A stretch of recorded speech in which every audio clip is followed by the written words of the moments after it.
اس معاملے میں خواتین سے میری بالخصوص درخواست یا نصیحت جو ہوگی وہ یہ ہے کہ بہت ساری عورتیں مرد تو راضی ہے اس عمل کے لیے، پہلے دن کی بات، جب ہم عام بات کر رہے ہیں تو یہ بات یاد رکھیے، اور یہ ہمیشہ کے لیے عام اعتبار سے بھی اور اس دن کے لیے بھی خاص بھی، نکاح کے رات بھی اور اس کے بعد بھی، کہ عورتیں جو ہے اپنی رضامندی کا بھی اپنے شوہر سے اظہار کرے۔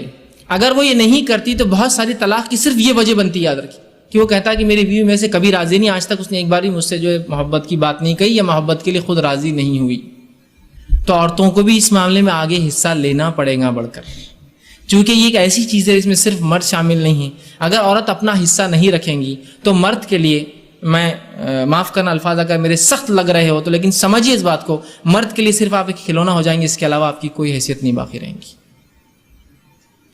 حضرت رسول اللہ کیا فرما رہے ہیں کہ تو اس کنواری سے نکاح کرتا تو وہ تجھ سے کھیلے اور تو اس سے کھیلے۔ دیکھیے الفاظ غور کیجیے حدیث کی، دونوں کے لیے کہا، یہ نہیں کہا کہ تو اس سے کھیلے، وہ تجھ سے کھیلے اور تو اس سے کھیلے۔ تو یہاں رسول اللہ صلی اللہ علیہ وسلم اشارہ کر رہے ہیں کہ اگر کنواری ہوتی تو وہ تجھ سے کھیلتی، مطلب وہ ایک پارٹ بنتی اس گیم کا، وہ اس کھیل کے اندر تیری حصے دار بنتی، شریک بنتی۔ تو یہ باتیں، یہ بے حیائی، اب دیکھیے بہت سی بار میں سمجھتا ہوں شوہر کے ساتھ کمرے میں رہ کے بھی آپ بے حیائی کا سوچیں گے تو میں سمجھتا ہوں اب کوئی تقاضے باقی نہیں رہے۔ یہاں بے حیائی اور حیائی کچھ نہیں ہے، اب آپ کا شوہر ہے وہ، یہ آپ کو سمجھنا پڑے گا، ٹھیک ہے؟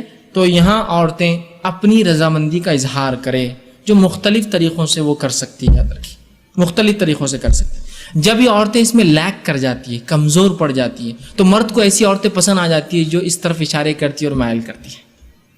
جو بری عورتیں ہوتی ہیں، جو فحشائیں ہوتی ہیں، وہ اپنی رضامندی کا کنٹینیوس اظہار کرتے رہتی ہیں۔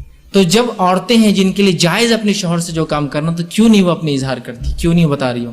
چونکہ مرد راضی ہے، تیار ہے، اس کے جسمانی کیفیت سے پتہ چل جاتا ہے، عورت کو کیسے پتہ چلیں گے جب تک کہ آپ نہیں بتائیں گی؟ اور اس میں کوئی حیا اور بے حیائی کا تقاضا نہیں، یاد رکھیے یہ آپ کی محبت اور الفت ہے، اور اس کو کہیں گے محبت کی سب سے اونچائی، یاد رکھیے جو میاں اور بیوی کے بیچ میں ہوتی ہے۔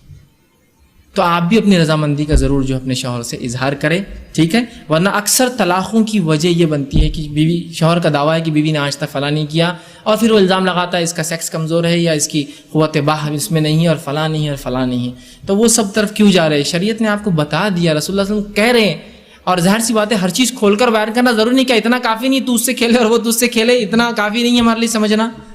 کیا اور وضاحت چاہتے ہیں آپ؟ پوری چیز کا پورا پکچر دکھانا چاہتے ہیں؟ کیا یہ بتائے تو ہم کو سمجھ میں آئیں گے؟ نہیں، اشارہ کافی ہوتا ہے، اور مومن کے لیے تو اشارے بہت زیادہ کافی ہوتے ہیں۔ عقل مند کو اشارہ کافی ہوتا ہے، لوگ کہتے ہیں، میں کہتا ہر مومن عقل مند ہوتا ہے اور اس کو اپنے نبی اور شریعت کے ہر اشارے کافی ہو جاتے ہیں، وہ سمجھ جاتا ہے باقی کیا ہے۔